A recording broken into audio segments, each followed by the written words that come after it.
What's up, guys? Barrett Freeman here with another episode of the PropertyTales podcast.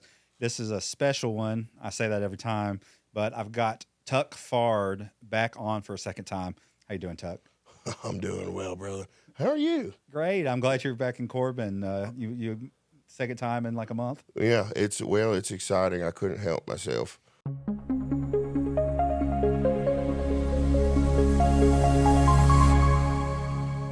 Tell me, what you got going on? Well, this all started out a few years ago, to be honest with you. Some years ago. I'll go right into the story here. You're going to dive right in? We're just going to dive right in. There's no need for a segue. So several years ago, I was kind of being a little stupid, you know, some bad things had happened in my life. I was being a little reckless, and I developed a bit of a crystal methamphetamine problem, you know, a nasty little habit. Well, the habit became a full-blown addiction, and it was really not a fun time. What year was this or time period? This was the late 2010s, early 2020s. Okay. Okay, I've been clean since 2020, late 2021. Well, it was what I consider to be a pretty dark window of my life. Just not a lot of great decisions got made in that time. Were you doing social media at the time? I was, but it wasn't really going anywhere. You know, just all in all, life was just not really on track. But then one day something happened. Things got off the rails. I don't know if you knew this about crystal meth or not, but it is very water soluble. It was raining one day, and I used to do my drugs down in this old camper I got. Well, when it's humid outside, it's humid in there. So one night I'm trying to break me off a little chunk. It's a pretty good size little rock. It's about a week's worth of dope for me. And I'm trying to break a little chunk off of this rock, and it's just not wanting to go. And I said, screw it, because I'm hiding my drug use at this point in my drug doing career. So I'm trying to be real sneaky, and I said, screw it, I'm just going to set that rock on the counter, and I'm going to crush it all up, and I'm going to take just a little bit off of it, and the rest will go back in this cellophane. See, meth is so water soluble, if you leave it on the counter in a humid environment, you'll come back and there will be less. Like it will evaporate with the humid environment. So it's humid, it's not wanting to break up, nothing's going right. Well, I thought I heard somebody coming, and I said, toot, and I took it all. How were you taking it? I was addicted through the nose. I was a nose man. My nose won't hold a booger no more, hardly. Like, I'll be talking to you, and all of a sudden, snot will just fall out. It's kind of watered out in there. Well, I knew it was too much. I shouldn't laugh. It happens. I knew it was too much. I went inside, and I started drinking a bunch of milk. It's supposed to help you. They're supposed to do something that'll help you come down. Well, that's not working. So you felt like you had were done way too high. I had done way too much. Like, I knew it. It was pretty potent stuff that I had. I knew I'd done too much, but I'd never seen anybody like overdose. I'd known people. I knew one boy that ate a bag and it exploded in his stomach, and he did pass away. Dear Lord. His heart gave out. But so I'm starting to get kind of nervous, you know what I mean? And I realized I was getting tired. That was a problem because I have done way too much meth today to be tired. But, you know, once again, I was hiding it. So it's like, what do you do? And who were you hiding it from at the time? My family. Okay. My family. Were you married back then? Well, yes, Okay. yes. So I'm hiding it from my wife, hiding it from my mom, hiding it from everybody. Well, I went and laid in bed. I drank a bunch of milk, laid in bed, and I put my CPAP on. And I'm realizing that as I'm falling asleep, like the automatic breathing is not kicking in. I'm passing out, and I'm telling myself, breathe. And that started to get a little worse. It started to get a little scarier. And that's when I realized something was wrong. And I called my wife in, and she said, what's going on? And I said, I'm overdosing, right? You know, like something's going wrong. And she's like, what? And I was like, yes, I've been doing drugs. You know, I'm sorry. But she called an ambulance, and by the time the ambulance got there, I was out more often than I was awake. I would have to struggle to breathe. Like, I couldn't make the muscles do it. Like, I would have to try really, really hard, and I'd get a kind of thing. Well, this is where my memory gets, I'm in and out. I'm laid back on the bed, and I hear kind of some commotion going on. My eyes aren't open, but I can hear stuff going on, and I felt something go, and then, and it was the ammonia. I sat up, and I was wide awake, crystal clear for just a second, and I fell back out. And my head went off the side of the bed, and another thing went, and it just rolled out my mouth. I'm trying to breathe, and it's just not going well. I'm having to try really hard to get any sort of breath. Here comes another one. Rolls right out my mouth. Keep in mind, my head is off the edge of the bed like so. Narcan. And then I got 4 of those. The second pair of Narcan doses, the paramedic would hold his hands over my mouth, and then shoot at my nose, trying to get it to all stay in there. Well, this is about the time. Before you move on from that, you're very. Your brain was working. Yes, you were very aware that you're overdosing. You know what was going on in your head when you were getting Narcan? I'm dying because I knew, twixt you, me, and the fence post, I knew there was no fentanyl in there. You know what I mean? Like the places where it come from, that had never been a problem. But typically there is. Typically in these scenarios, the Narcan will work. Narcan does not work on crystal meth. So something had happened. Did you know that? Were you like, I don't think the Narcan's going to work, or is that something you? I was just hoping. I was just kind of hoping, and then I started being real mean to one of the paramedics, because they will do this thing where they will try to do a scare tactic of sorts to you and say, we're going to have to put an IV in your neck. They're trying to scare you into moving under your own power. Say, no, I don't want the needle in my neck. Well, he's saying, well, we can't find, we're going to have to give him Narcan through an IV. And they tell me, we're going to have to put it in your neck. I can't find a vein in your arm. Now, I've done a lot of meth, so I was pretty high. I was pretty out of it. But I didn't realize I thought he was just stupid at that point. I was like, how do you not see this garden hose running down my right arm? Like, I'm pretty vascular, really. I'm like, you should be able to hit that from across the room. But, so I started talking trash to him a little bit, and they eventually gave me 4 doses through the IV in my right arm, and it was not working. I'm in and out, in and out. I don't remember most of the ambulance ride. I remember trying to move, and a bunch of people were trying to get me out on a blanket. The gurney wouldn't make the corners in my mobile home. But I come back to at the hospital. They gave me a catheter because I couldn't pee. They needed to test my urine. I was wide awake for the catheter, and that was really unpleasant. I was having a lot of spasms and stuff like that. So you weren't fighting the restraints. You were just I couldn't control anything. You know what I mean? I have no idea what all the formality of everything was. If you look in my medical records, it says my kidneys failed. I don't know really what the ins and outs of it are. They pretty much brought me back to life, and then I left. But so how long were you actually in the hospital from that? A couple hours. A couple hours? A few hours. There was some drama that went down that I'm not going to really discuss, but one of the medical professionals there neglected her job in some ways. This was a big drama thing that I really won't get into, but I was going to get out of there. I was, by the end of it, it was like 1 o'clock in the morning. And I'm wanting to get out of there. I want to go home. So I'm trying to figure out what's going on. Keep in mind, my old lady didn't know that I was even doing drugs. And then she does not know I'm alive at this point. So I'm trying to get home. And I'm looking at the little box that the catheter goes to at the pee. And I'm like, if I take off running with this, it's going to hurt. But I think I can get out of here.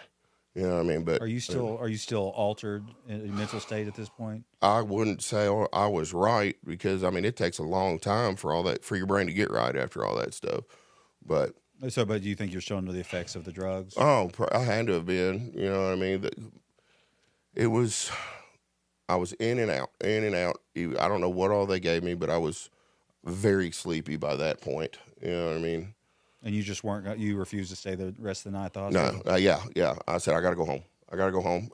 If you've done all you can do, I need to go home. But your judgment at this point is still probably pretty wrecked? Well, to be honest with you, we'll go ahead into it because I was not super enthused with this. I asked the nurse to call my wife to let her know that I was okay because she had still not been contacted. And several times I asked her, and several times She said that she had tried to call, but there was no answer. That was not true. My wife was sitting in the parking lot. So Was this during COVID? Was that why? no, the nurse just never called. She just thought, I don't know. I mean, so why was your wife in the parking lot? Oh, because I in the parking lot of the hospital to pick me up to find out if I'm still alive. But she couldn't come in? They hadn't even reached out to her yet. She had no idea if I was alive. Oh, And I'm telling this nurse, call her. And she kept saying she did. She said, it's like 3 a.m. She's probably asleep. So your wife had just preemptively gone to the hospital hoping you were there? Well, that's where I got taken by ambulance. Right. She was hoping I was still alive. She knew I was there. But she wasn't allowed in the hospital? Nobody had contacted her to let them, because I was going through it, dude. I was in the most intense room, if you will. Okay. Like, it was danger close to not making it. It was a whole big fiasco. They didn't let her back at first. Then it was COVID. Yeah, so that might have been but they never called her, and they were supposed to. That would make sense. And then I was like, I'm getting out of here. I got to go figure out what's going on at home now. But anyway, so I survived that. Everything went okay. Well, at that time, there was this individual who I'd done drugs with a few times, and then we had some beef, and then every few months, he would just pop up and be a bother to me in my life. Start a bunch of drama, talk a bunch of smack and whatever. Well, 2 weeks to the day after my overdose,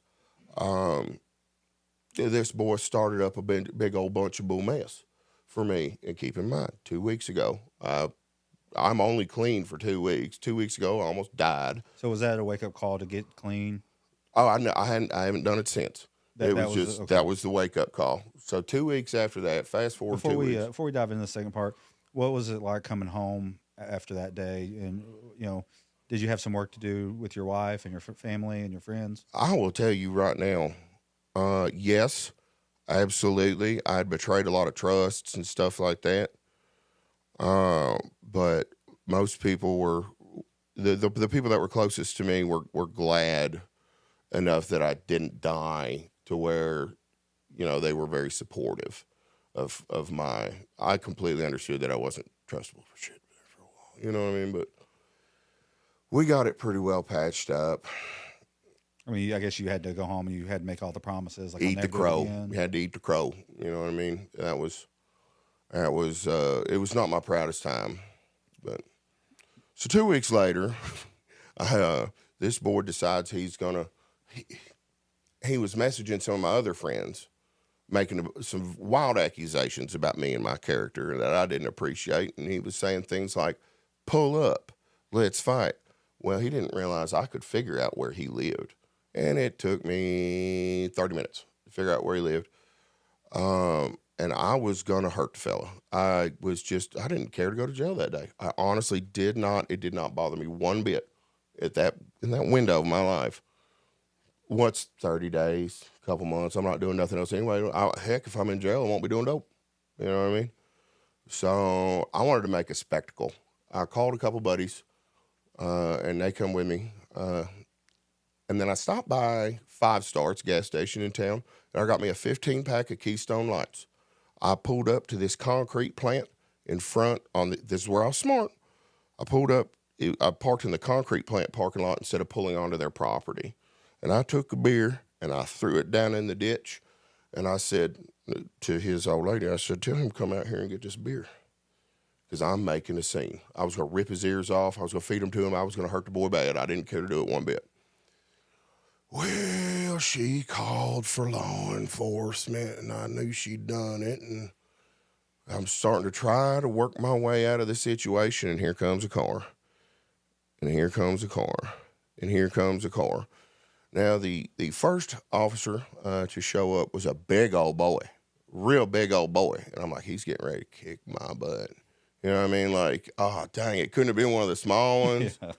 You know what I mean? But he talked to me, and he kind of took a look at the scenario, and he said, really, like, you need to leave. You need to go. If you come back, I will take you to jail. I will arrest you. But right now, he was able to kind of diffuse the situation, and we left. And I never went back.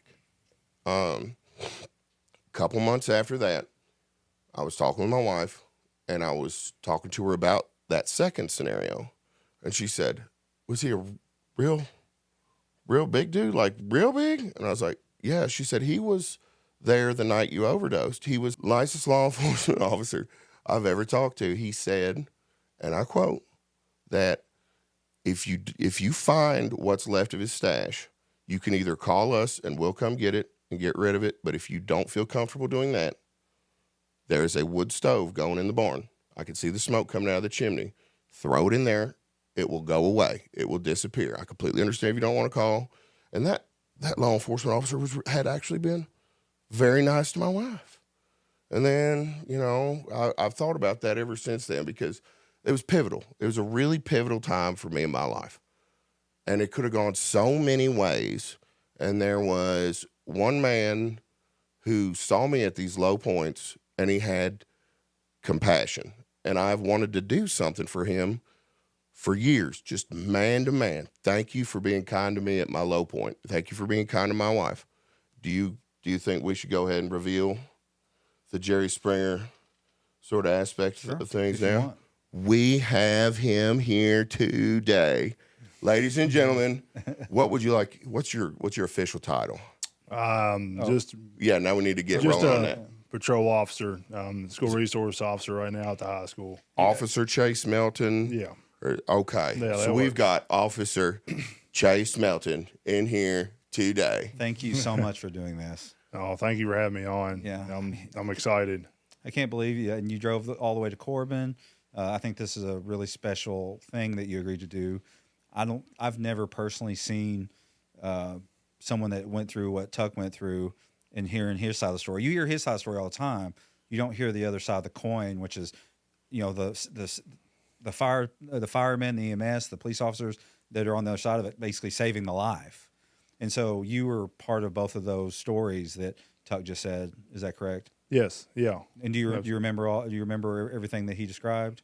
Yeah. It took me a little while. It took us to have a little bit of a conversation, and also for me to look into the history a little bit. But it's all coming back. A little bit of conversation back and forth about things that have happened or things that did happen, and then it's just one of those calls where it's like, oh yeah, I'm starting to remember this. I remember you. Yeah. Well, let me ask you, what do you remember from that night when you went to Tuck's house? What's the first thing you remember? It's for us, and unfortunately, it's one of those things where it happens often enough to where it starts kind of blending in. For him, that was a life-changing event. For me, that was another call for service. That's such a sad but understandable. Yeah. So we could have had 3 overdoses in the same night. The same night that you had your overdose. Yeah. So unfortunately, it kind of gets mashed up on the specifics of it. But yeah, it's one of those things where his family was running around. Holy crap, we didn't know this was going on. And, I think that a little bit of empathy during that time, she's worried about her husband, worried about, her children's father, and, to be able just to help her out, give her ease of mind, anything that I can do just to make, her, because when you show up to these things, that's your emergency, right? That's not technically that's not really our emergency. So I have always tried to greet it with a little bit of kindness and compassion towards your emergency and towards your family's emergency. Is always how I try to handle those situations. Well, I have appreciated it, and I am taking this opportunity that I've been granted in life, this second, third, 15th chance, whatever it is, and we're going for it. And I really appreciate the way you handled those situations. I really, really do. I've only known Tuck for a few months now, but I mean, the story of you being there. I mean, he told me that within the first few days that we met, because it was something that he carried around in his head for years, saying, when I get to a point that I can actually say thank you, I'm stable, I'm maybe proud of myself now, I want to bring him on and thank him. And so, obviously that's what he's doing. He's trying to say thank you. That the part of the story that really gets to me is what you said to his wife about the crystal meth. it didn't seem like it was judgmental. It just said, you know, if you find it, we'll take care of it. You weren't saying we're going to arrest him or do this or that. But if you don't feel comfortable, then here's how you destroy it. Is that something that is that normal phrase that you tell people when you're in that situation? Yeah, so it's pretty normal for that, because for me personally, you know, this man is going to the hospital and fighting for his life. You know, if I go ahead and charge him and he has to go to court afterwards, then, you know, that just puts another nail into his coffin. You know, just now is he not focused on recovering? Now he's focused on going to court, and he's focused on drug charges and drug court and probation. And, you know, that night it was, you know, making sure that he was okay, and his family making sure that he was okay was worth more to me than trying to get that singular extra, you know, drug charge for that possession. Did you have to help carry him out? Yeah. So what do you remember from that? Because I'm a big old boy. I can imagine. Yeah, you know, usually it's I get about 50%, then the other 3 or 4 people there get the other 50%. I mean, was he just dead weight? Oh yeah. He you know, it's in and out. And most of the time we don't want, you know, following EMS lead, you know, don't want them to move, don't want them to help. You know, we practice these things, you know, we do it consistently, we know how to do it. Yeah. And, you know, you're sitting there trying to help and walk a little bit, or, you know, it kind of it hinders us more than it helps us. So what is the strategy for someone as big as Tuck to get them out of a small trailer? Any way possible. Any way possible. Dragging them by the foot. Usually, like that night, you know, you can grab a bed sheet, and that way you can kind of fold up the edges, pick them up, and you can kind of maneuver them out of there. Yeah. So, you know, if someone's in a tight spot, you know, you try to just pull them out into the hallway, get a sheet underneath of them. About the same way, you know, if you see somebody in the hospital get transferred from bed to bed, would be a good example. Kind of the same way. Then you can carry them out to the stretcher. Then we can push the stretcher onto the ambulance. So did Tuck look pretty sick? Oh yeah. You know, anybody that overdoses, you know, it's touch and go. Usually they're, you know, even while we're carrying them, EMS is still trying to work on them to get them in the back of the truck to keep them stable. For Do sure. you remember being carried out? I remember they sat me up on the side of the bed, and they were kind of helping me stay sitting up, and then it's kind of out. And then I remember being in a blanket or a sheet or something, and then I'm out, and then I'm in the ambulance, and I remember my arm kept falling off the side, and I couldn't do nothing about it. You know what I mean? My arm kept falling off the side of it. And then I came back to at the hospital.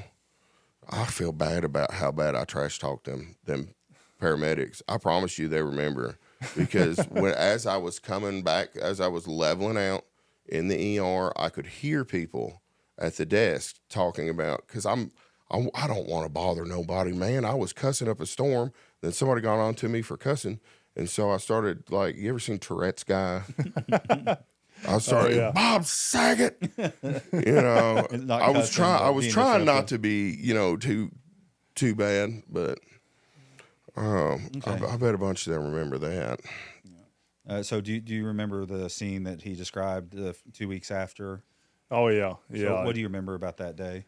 You know, the call that came in was intoxicated guy shows up at a house to fight a person there. So I'm sure like a description. Oh yeah, standard Grayson County. Yeah, standard Grayson County. It's a pretty common call. Okay.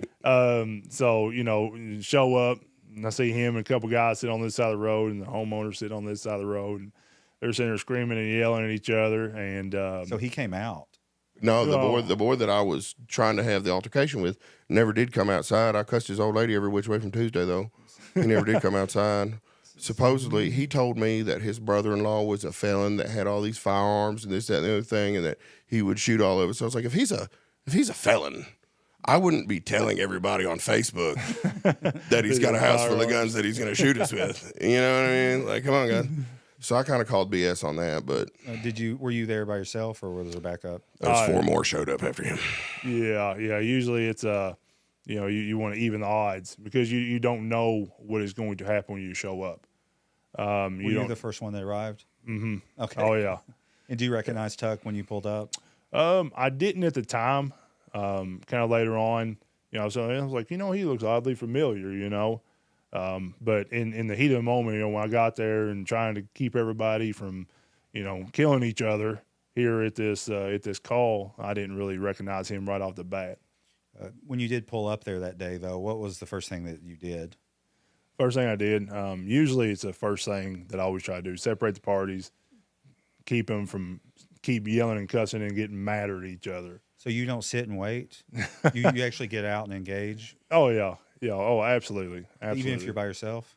Oh yeah, it doesn't matter. If I'm there, then we're going to, I'm going to have to stop these two people from killing each other. I have no idea at this point why they're mad at each other. Right. I don't know why he's here. I don't know why they're at this house. So most of the time it's just trying to break down and figure out exactly, why Tuck is here. Let me find out why he's here. Hey, you know what? That's actually might be a legitimate reason to be mad and come over here. But if you go over there and do what you want to do, then you're going to go to jail. Then you're going to go to jail for a long time. And your family's going to miss you. And then you're going to sit there and think a week later, man, that's a really stupid decision. I really wish I wouldn't have done that. If you had just fought that impulse for 10 minutes. Yeah, 10 minutes of 10 minutes of what I really want to do is going to turn into 10 months of what I really don't want to happen. So what happened? After a long conversation, luckily I was able to talk to Tuck and his friends and kind of de-escalate the situation. Say, hey, if don't leave, I'm gonna have to get involved. You're gonna go to jail. If you come back, you're gonna go to jail.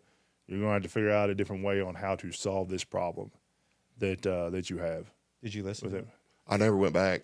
I mean, I was so mad, but then once I got calmed down, I was like, okay, I really don't want to go to jail. Kind of thing. It would have really derailed my career at that point had I said, ended up in jail. It would have been very bad. It would have disrupted my whole life. I didn't care at the time, but after talking and we had a good discussion, it was like, okay, I really don't. Is there a chance that you're still in some kind of altered state or still messed up from your overdose? Because this is only 2 weeks after you basically shut your system down. Well, yeah, man, they say it takes 2 or more years to really get as back as you're going to be. You know what I mean? Like, it changes your brain chemistry. That stuff's no joke. Just because it's easy to find and cheap, and the guy up the road probably has some, and that guy probably has some, that doesn't mean it's okay. You know what I mean? It's because it's more of a commonplace than I ever imagined. I grew up in a quaint little town of Versailles. There was no meth in Versailles. You know what I mean? Then I lived in Lexington, never saw this stuff. Moved down there, and I was running a used tire business, and people would offer me, you want a bump, man? You did a good job on my car. And I'd never even had it before. But the level of commonplace that it is in some of these communities is it leads to a generational thing. Does that surprise you at all?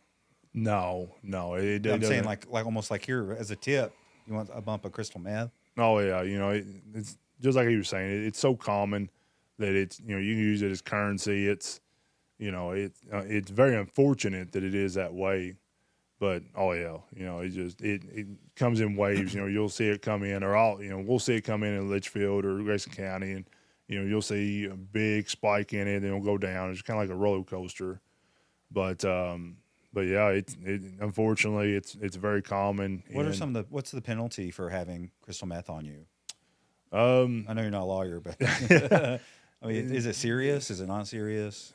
They have, from my understanding, they pretty much deemed it a nonviolent crime just for the possession charge. So you probably wouldn't see much jail time from what I have seen in my career. Or the last couple of years, really, when they changed the law on that or changed the ruling on that. Probably drug court, some type of probation. You really have to get caught a few times. Maybe like honestly, a weekend in jail at worst. Yeah. Distribution charges.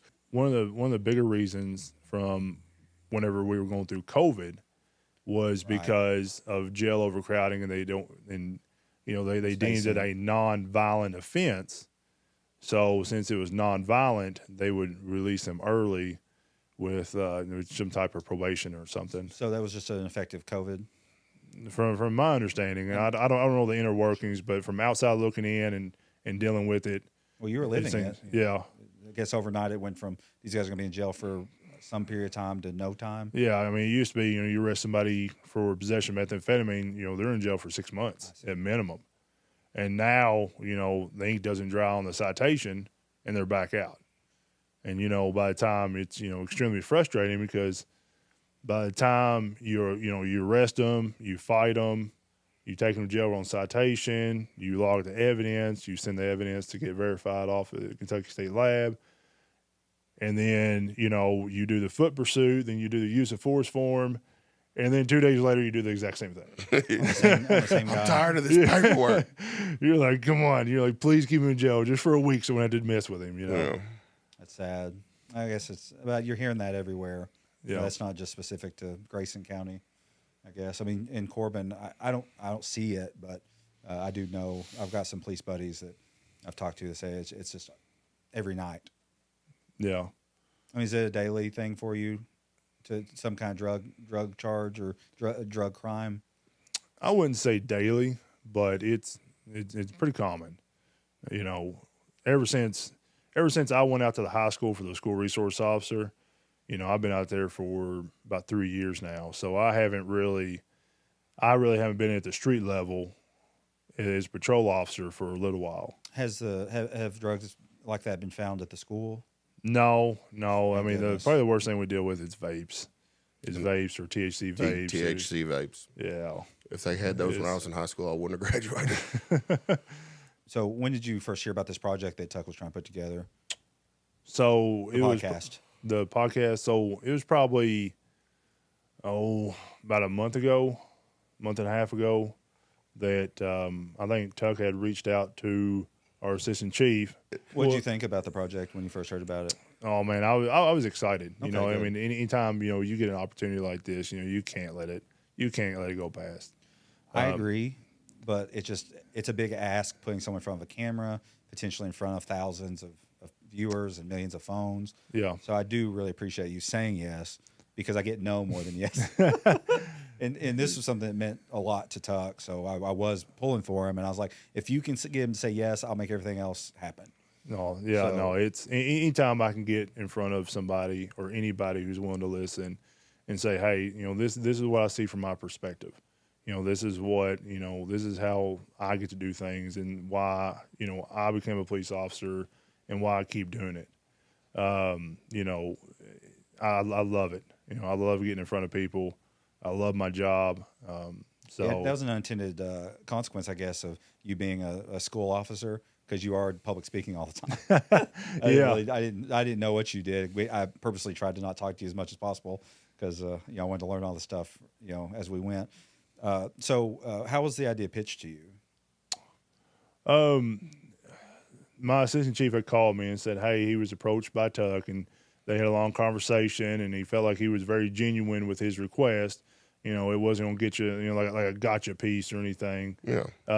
So he asked me if I would do it and, gave me your phone number and say, hey, you care to call him to set it up. I think this will be something good, for not only, the PD and Grayson County, but for everybody to kind of hear because, usually you get one side or the other of the coin like you were talking about, but to get both sides sitting down at the same time to speak on these issues or speak on the experiences that you have and, speak on the experiences that I have seen. And, I think that it's a very good thing. So it wasn't very hard to pitch it to me and get me to say yes.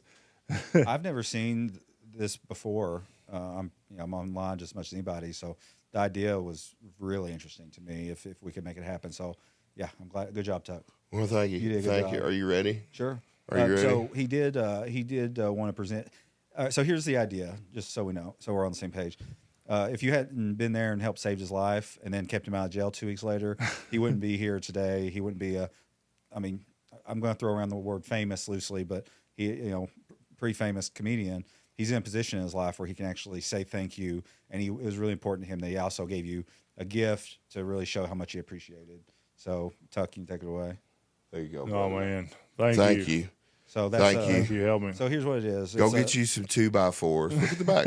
Look at the back. So he, Oh man, you don't have to do that. yeah, his. I pulled some strings. So I guess one of Thank your you. Thank you, brother. one of your bosses said that you were like you do woodwork or something. You're just a manly man. Yeah. Use a, So we wanted to give you $1,000 gift card to Lowe's. Wow. So hopefully you can maybe finish the kitchen project or it won't get you a whole zero turn, but you can put a nice down payment on one. No payment. Yeah. I wanted to finance it. Well, I mean, we were thinking like, what specific item when really, like, if you can't find something for yourself at Lowe's, what are you even doing? Oh man. Lowe's did not sponsor this. Go get you a new grill, brother. Yeah, Get no, you, thank you. Get you a D-Walt, whatever you need. It was just he wanted to say thank you meaningfully. So I'm glad. Well, thank you, brother. Thank you. I appreciate you. Oh, ain't no problem. I appreciate you.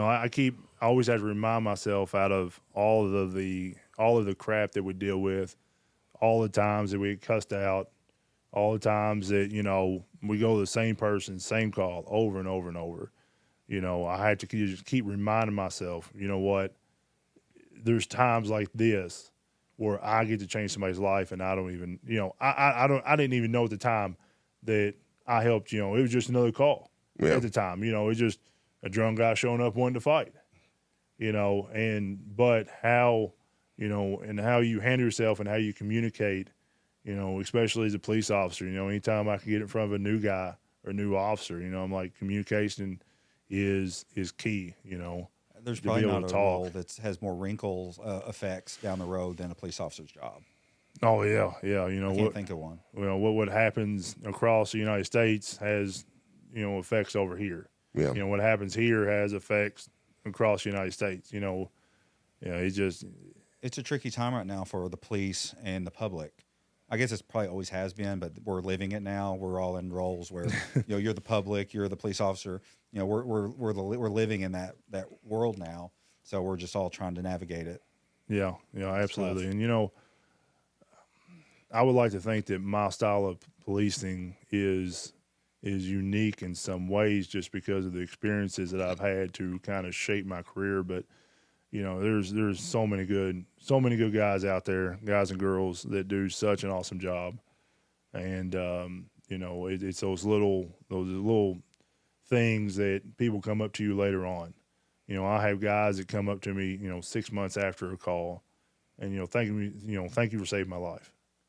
And I'm like, That's crazy. yeah, I pulled over a guy one time. He was drunker than Cootie Brown. He was mad, and I understand why he was mad at the time. He was mad that he wasn't mad at me, but he was mad that I was taking him to jail. And I tell this story a lot, just kind of reiterate, just kind of why I love doing my job. I took him to jail. Drunk guy goes to jail.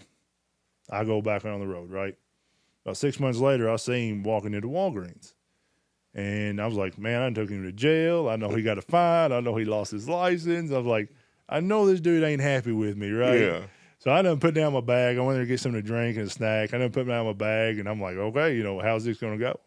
And, he walked up to me, and he said, Officer Melton, he said, can I give you a hug? He goes, you saved my life. Wow.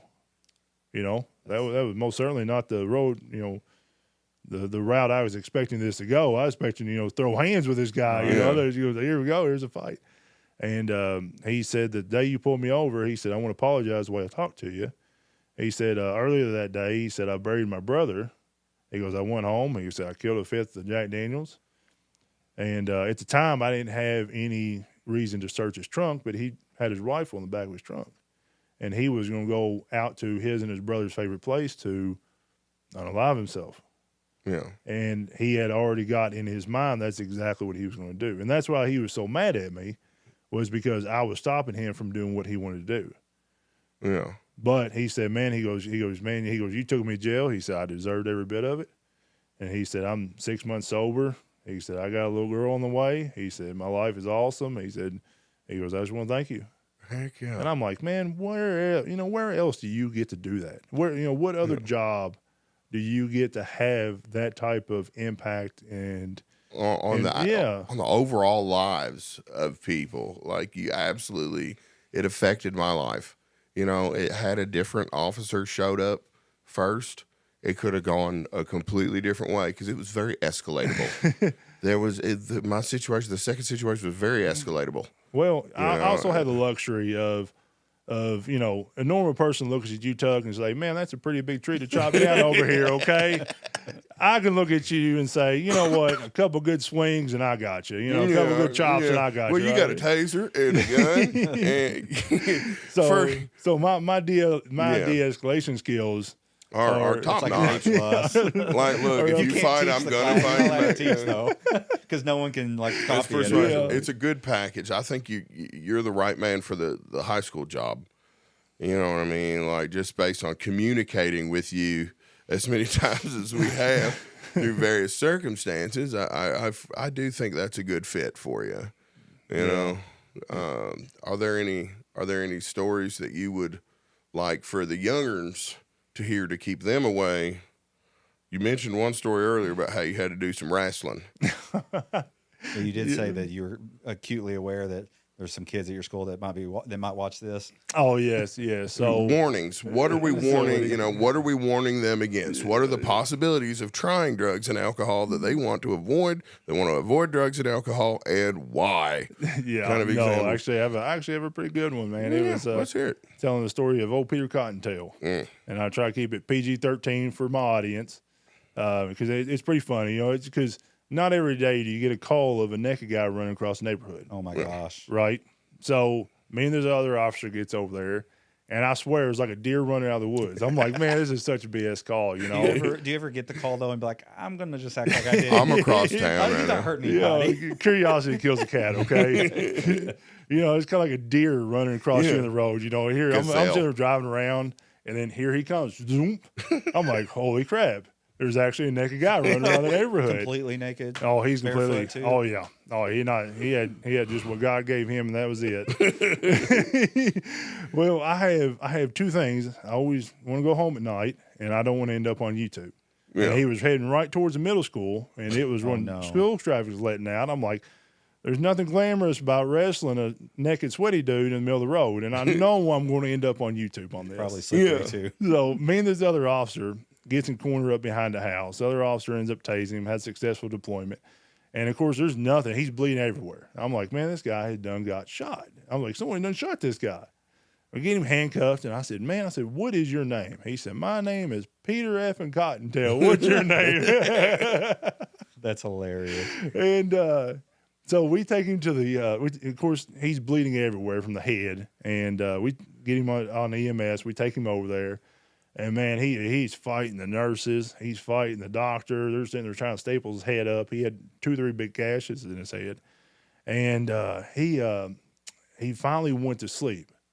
I don't know. He might have been on the spice. He might have been I was thinking spice because you have about 45 minutes on that stuff where you're way up here, and all of a sudden you just plummet. Yeah. And he had shown all the symptoms of it. That's non-professional opinion. Yeah. He wakes up in the hospital bed. And he looks at me, dead serious, and he said, "Officer, why am I here?" He said, "Why am I in handcuffs?" I said, let me tell you a story. Let me tell you a story. So he was completely dumbfounded. He was 50 some odd. I think he was 55 at the time. Guy, first time he ever tried drugs. He tried it. He ended up blacking out. He woke up in the hospital bed and ended up going to jail. Yeah. And I think he got like 13 or 14 stitches in his head. Come to find out, when I went back, he had tried to jump into a car and drive off in it. The only problem was the husband had went back inside the house. His wife and 2 minor children were already buckled up in their car seats in the back seat. Yeah. So the husband came back out and ended up tatering this dude's head up. Yeah. That's why he had all the gashes. I understand. Yeah, right. So, I was like, hey, good job, kind of deal. But, I tell the kids that story. I was like, man, it took one time. Yeah. And here he is. I was like, That guy's an inch away from maybe going to jail for a long time. Oh, yeah. He'd gotten into the car and taken off. Well, any number of these sorts of charges can really start to stack up, like, because of the lewd, the indecent exposure. Yeah, what if he got to the actual by school? a middle school? Oh, yeah. You start to stack up. But you don't make good decisions. How close to the school did you get? Oh, he got a block away. Yeah, we were taking off. We were chugging. I'm like, I'm not For wrestling the this kids, dude, man. For the kids. You'd have to actually have another school assembly just to address that. Yeah, no you doubt. kids Like saw I could just something. see it's in there wrestling him out there in the front parking lot. Be 15 people with their phones. It's Yeah. Like, oh man, There's here no we dignity go. in that arrest. Just let him keep running. My truck is 2 blocks over there. I'm gonna have to do the walk of shame with him back over to my truck. You know. Oh, man. That's wild. So but it's a story that's funny. It's funny to me. It's probably not funny to him. Yeah. But it kind of reiterates on why the dangers of it. His first time he ended up in jail and he ended up in the hospital, and he doesn't remember any of it. Yeah. That's scary. It just takes that first time. So have you seen that guy since that happened? I haven't seen him since. He's not come back up on the radar any or in the No, radio? not that I'm aware of. He's probably not smoking spice. He's he probably learns not his doing that lesson. drug anymore. I overdosed on that stuff, too, when in my early 20s. Yeah. Man, that's That was some another wild time I stuff. had to go to the hospital. Yeah, that's some wild stuff. Some good people, man. I got it at the Simpsonville Flea Market. There's this old hippie lady. Have you ever been to the Simpsonville Flea Market? I have. Oh my gosh, you got to go. It used to be massive. but there was this little head shop in the Simpsonville Flea Market, and this old hippie lady was like, I can't tell you to smoke it, but this one, if you put it in your pocket, it'll make you feel like this. And this one, if you put it in your pocket. So, of course, I smoked like a whole gram and fell out. Had seizures and stuff. I've taken my body to the limits. You've tested those limits. Huh? I've tested the limits, and I've from experience, I'll tell you that those paths go nowhere. I tried them. Yeah. They're all dead ends. They're all dead ends. And that's Now look at what you're doing, though. now, yeah. I quit drinking a while back, and I'm feeling better. I feel sharper, mentally sharper. His last video got 1.8 million views on Facebook Wow. in 48 hours. Yeah. Wow. I got my own coffee line now. That's cool. Yeah, I seen Things that. are really coming together. That Yeah, parched coffee. but those things were this close to not happening. It's Yeah. crazy. Yeah, absolutely, man. Yep. But we're I'm here. glad you're here, Tuck. Well, thank you, brother. You're a good man. Chase, I really appreciate you coming on the podcast. Oh no, thank you for having me. This is awesome experience. Hopefully this podcast, keeps gaining momentum, and you'll be the first police officer we've ever had on it. And I could see us doing a project in the future. Yeah, absolutely. If We can do some skits too. If you want, dude, if you want to do some skits, that would be really Be that would careful. be funny. He does a good job of bringing everybody into the boat. He's like, we're going to do this, this, and that's a this. good idea. The ideas are great. They're funny. He's so creative. When Amory King when he at his peak, he was doing a bunch of stuff with You remember another him? He was the one that had that. The Chevrolet, the Silverado, Silverado. Camaro, and the Colorado. And when I was in college, he was really big on YouTube. All my friends quoted him all the time. I started a rumor that he was dead. I put on TikTok I made a video in his style, and then I said something about in the style of Amory King, may he rest in peace. And then in the little sub thing, I said he's not really dead. But nobody read that. so people, it trended there for a little bit on TikTok, what happened to Amory King. And I was just like, my bad. Yeah, oops. Yeah. It reached him. I got confirmation from one of his better friends that he showed him. He never hollered at me though, but it's okay. I'm sure he appreciated the shout out. Yeah, well, he's not allowed on TikTok. He got kicked off. All right. Well, that's everything. Is there anything else before we sign off here? Brother, I think we've done good work today. Welcome to Corbin. Yeah. I appreciate you making the drive, you and your wife. I'm breaking my own rule, Yeah. Kayla. Thank you for coming. Talking to the person off camera. Heck yeah. Awesome. We're having a good time. This is good vibes, good feeling stuff. It is. All right, guys. Tuck, thank you for joining us. Chase, thank you for joining us. It's been another episode of the you, Property brother. Tales podcast. We'll see you next time. Woo! Heck yeah. And